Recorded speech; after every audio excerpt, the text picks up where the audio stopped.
1616. Don't take news anchors seriously. Chauffeur knowledge. After receiving the Nobel Prize in Physics in 1918, Max Planck went on tour across Germany.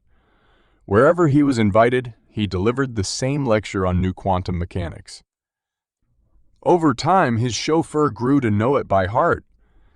"It has to be boring, giving the same speech each time, Professor Planck. How about I do it for you in Munich? You can sit in the front row and wear my chauffeur's cap. That'd give us both a bit of variety."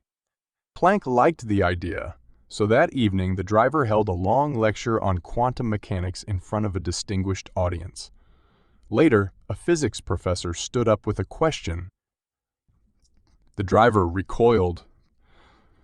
"Never would I have thought that someone from such an advanced city as Munich would ask such a simple question. My chauffeur will answer it, according to Charlie Munger, one of the world's best investors. And from whom I have borrowed this story, there are two types of knowledge. First, we have real knowledge. We see it in people who have committed a large amount of time and effort to understanding a topic. The second type is chauffeur knowledge. Knowledge from people who have learned to put on a show. Maybe they have a great voice or good hair, but the knowledge they espouse is not their own. They reel off eloquent words as if reading from a script. Unfortunately, it is increasingly difficult to separate true knowledge from chauffeur knowledge. With news anchors, however, it is still easy. These are actors. Period. Everyone knows it, and yet it continues to astound me how much respect these perfectly coiffed script readers enjoy, not to mention how much they earn moderating panels about topics they barely fathom. With journalists, it is more difficult. Some have acquired true knowledge. Often, they are veteran reporters who have specialized for years in a clearly defined area. They make a serious effort to understand the complexity of a subject and to communicate it. They tend to write long articles that highlight a variety of cases and exceptions. The majority of journalists, however, fall into the category of chauffeur. They conjure up articles off the tops of their heads, or rather from Google searches. Their texts are one-sided, short, and often as compensation for their patchy knowledge, snarky and self-satisfied in tone. The same superficiality is present in business. The larger a company, the more the CEO is expected to possess star quality. Dedication, solemnity, and reliability are undervalued, at least at the top. Too often, shareholders and business journalists seem to believe that showmanship will deliver better results, which is obviously not the case. To guard against the chauffeur effect, Warren Buffett, Munger's business partner, has coined a wonderful phrase, the circle of competence. What lies inside this circle you understand intuitively. What lies outside, you may only partially comprehend. One of Munger's best pieces of advice is, you have to stick within what I call your circle of competence. You have to know what you understand and what you don't understand. It's not terribly important how big the circle is, but it is terribly important that you know where the perimeter is. Munger underscores this. So you have to figure out what your own aptitudes are. If you play games where other people have the aptitudes and you don't, you're going to lose.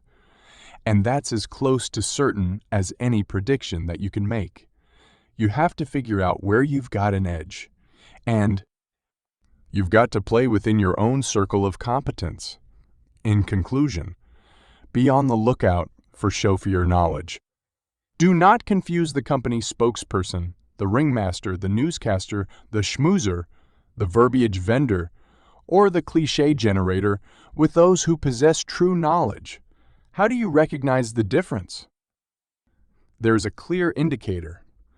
True experts recognize the limits of what they know and what they do not know.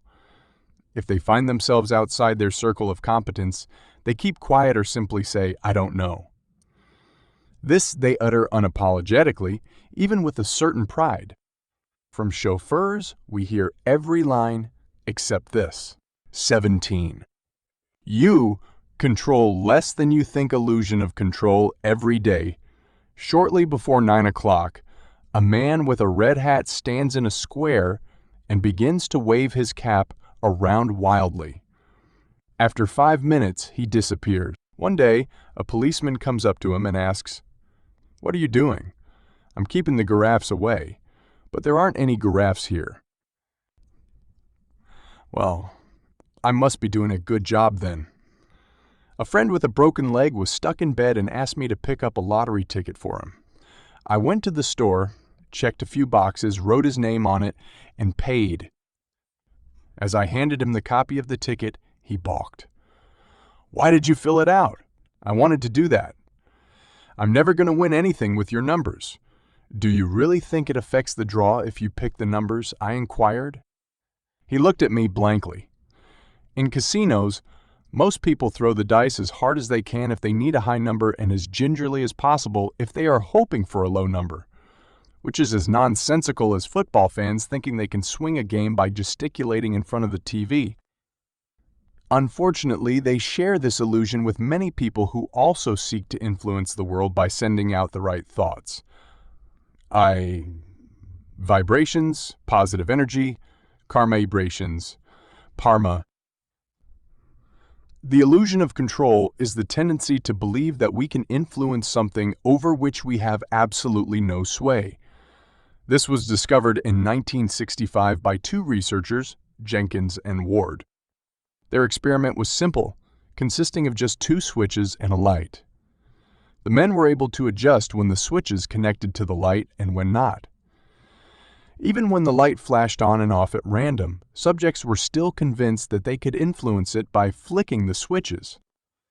Or consider this example.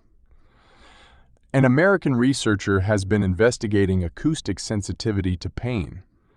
For this, he placed people in sound booths and increased the volume until the subjects signaled him to stop. The two rooms, A and B, were identical. Save one thing, room B had a red panic button on the wall.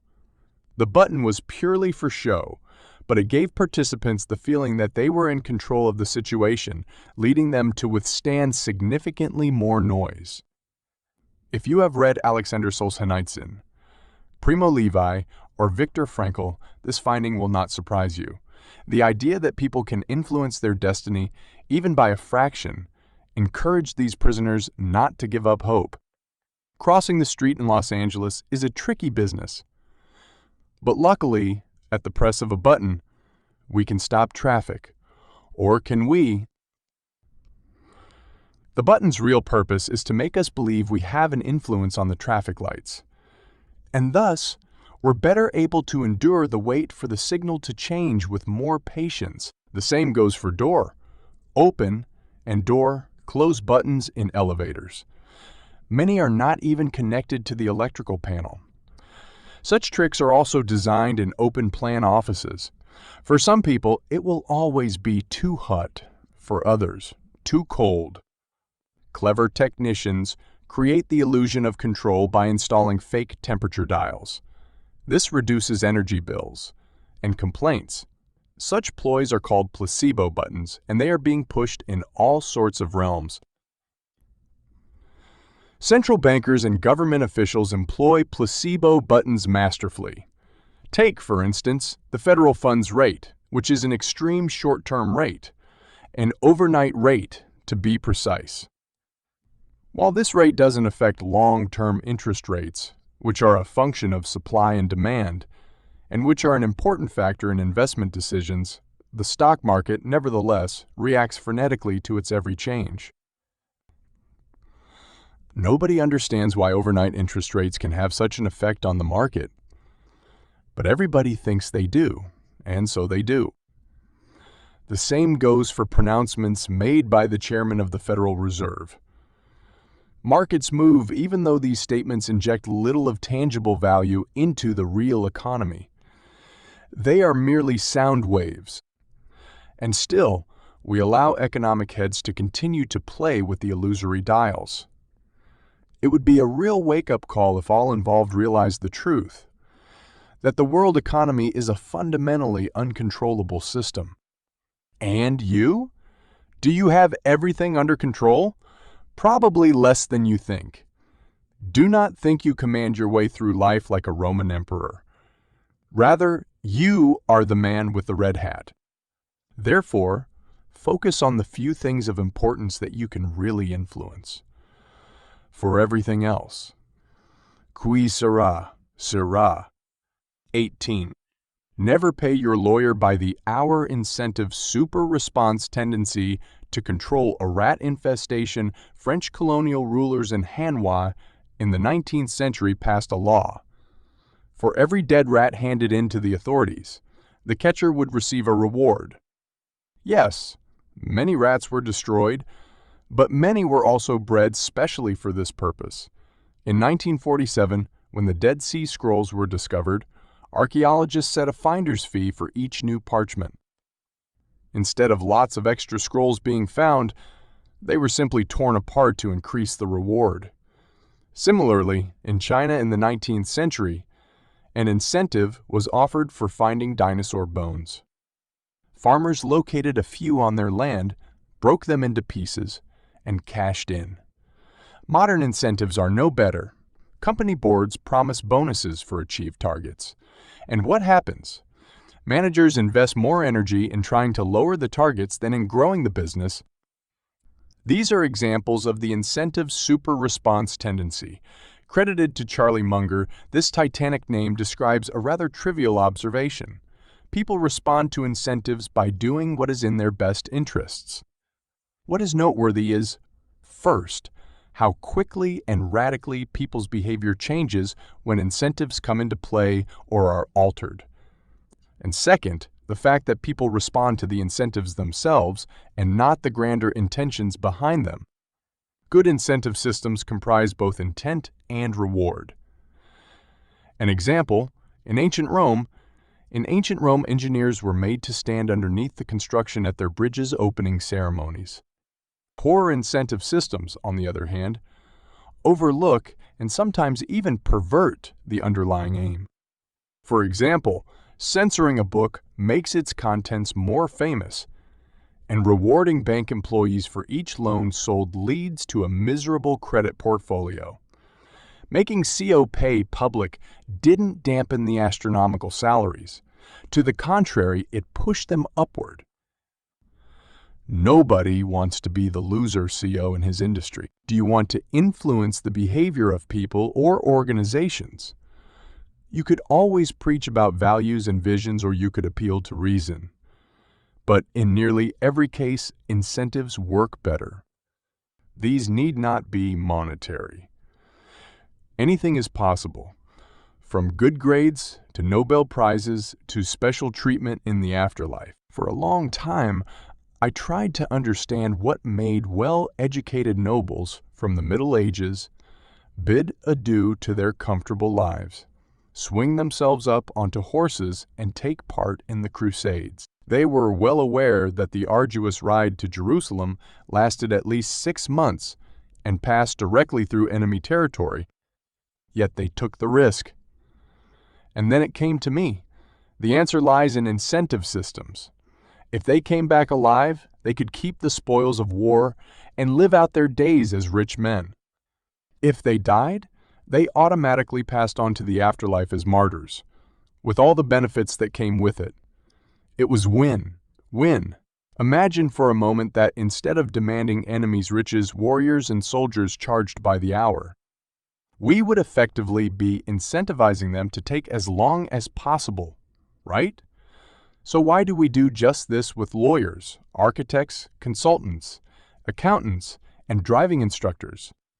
My advice: forget hourly rates and always negotiate a fixed price in advance. Be wary, too, of investment advisors endorsing particular financial products. They are not interested in your financial well-being, but in earning a commission on these products. The same goes for entrepreneurs and investment bankers' business plans. These are often worthless because, again, the vendors have their own interests at heart. What is the old adage? Never ask a barber if you need a haircut. In conclusion, keep an eye out for the incentive super. Response tendency. If a person's or an organization's behavior confounds you, ask yourself what incentive might lie behind it. I guarantee you that you'll be able to explain 90% of the cases this way. What makes up the remaining 10%?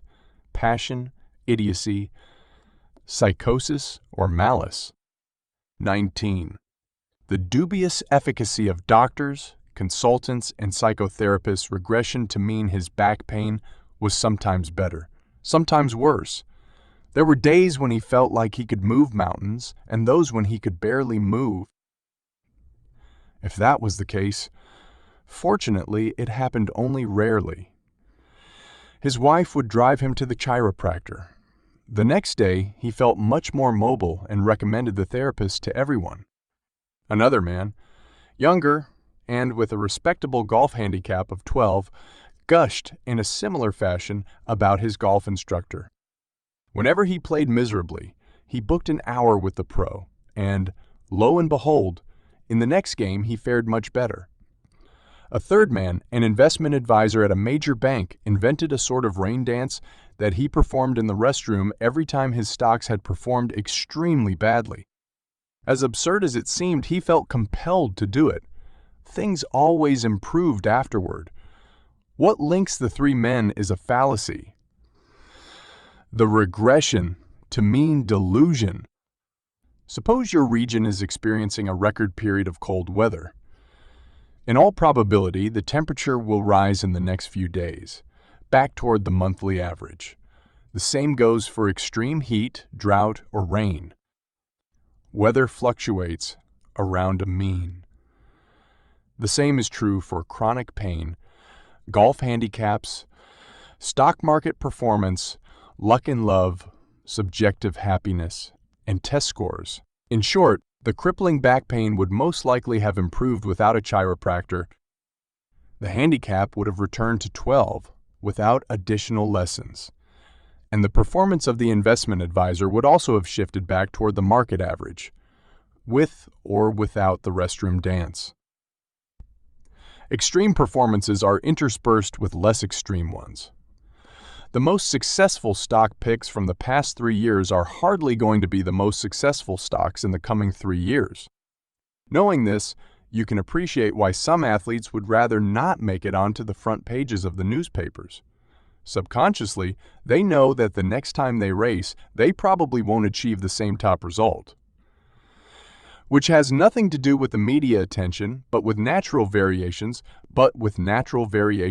in performance. Or take the example of a division manager who wants to improve employee morale by sending the least motivated 3% of the workforce on a course. The result? The next time he looks at motivation levels, the same people will not make up the bottom few. There will be others. Was the course worth it? Hard to say, since the group's motivation levels would probably have returned to their personal norms, even without the training.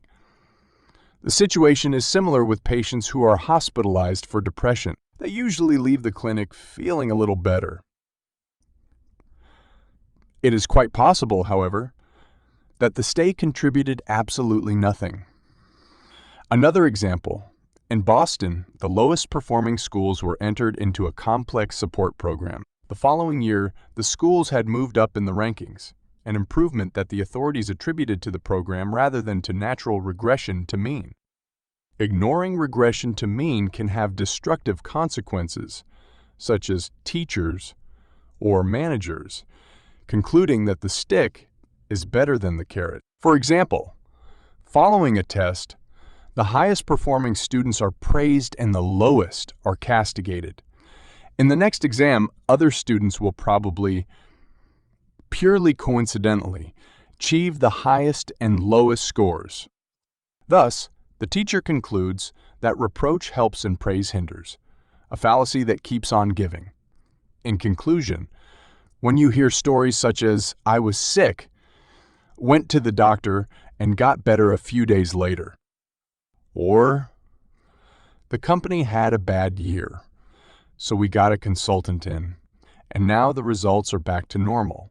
Look out for our old friend, the regression to mean error. 2020. Never judge a decision by its outcome. Bias a quick hypothesis. Say 1 million monkeys speculate on the stock market. They buy and sell stocks like crazy, and of course, completely at random. What happens? After 1 week, about half of the monkeys will have made a profit and the other half a loss. The ones that made a profit can stay. The ones that made a loss you send home. In the second week, 1/2 of the monkeys will still be riding high, while the other half will have made a loss and are sent home. And so on. After 10 weeks, about 1,000 monkeys will be left. About 1,000 monkeys will be left. Those who have always invested their money well. After 20 weeks, just 1 monkey will remain. This one always, without fail, chose the right stocks and is now a billionaire. Let's call him the success monkey. How does the media react? It will pounce on this animal to understand its success principles, and they will find some. Perhaps the monkey eats more bananas than the others. Perhaps he sits in another corner of the cage. Or maybe he swings headlong through the branches, or he takes long, reflective pauses while grooming. He must have some recipe for success, right? How else could he perform so brilliantly? Spot on for 2 years, and that from a simple monkey. Impossible. The monkey story illustrates the outcome bias. We tend to evaluate decisions based on the result rather than on the decision process. This fallacy is also known as the historian error. A classic example is the Japanese attack on Pearl Harbor. Should the military base have been evacuated or not? From today's perspective, obviously, for there was plenty of evidence that an attack was imminent. However, only in retrospect do the signals appear so clear. At the time, in 1941, there was a plethora of contradictory signals. Some pointed to an attack. Others did not. To assess the quality of the decision, we must use the information available at the time, filtering out everything we know about it post-attack, particularly that it did indeed take place. Another experiment. You must evaluate the performance of 3 heart surgeons. To do this, you ask each to carry out a difficult operation 5 times. Over the years, the probability of dying from these procedures has stabilized at 20%. With surgeon A, no one dies. With surgeon B, 1 patient dies. With surgeon C, 2 die. How do you rate the performances of A, B, and C? If you think like most people, you rated the best, B, the second best, and C, the worst. And thus you've just fallen for the outcome bias. You can guess why. The samples are too small, rendering the results meaningless. You can only really judge a surgeon if you know something about the field and then carefully monitor the preparation and execution of the operation. In other words, you assess the process and not the result. Alternatively, you could employ a larger sample. 100 or 1,000 operations if you have enough patients who need this particular operation. For now, it is enough to know that, with an average surgeon, there is a 33% chance that no one will die, a 41% chance that 1 person will die, and a 20% chance that 2 people will die. That's a simple probability calculation. What stands out? There is no huge difference between 0 dead and 2 dead. To assess the 3 surgeons purely on the basis of the outcomes would be not only negligent, but also unethical. In conclusion, never judge a decision purely by its result, especially when randomness and external factors play a role. A bad result does not automatically indicate a bad decision, and vice versa. So rather than tearing your hair out about a wrong decision, or applauding yourself for one that may have only coincidentally led to success, Remember why you chose what you did.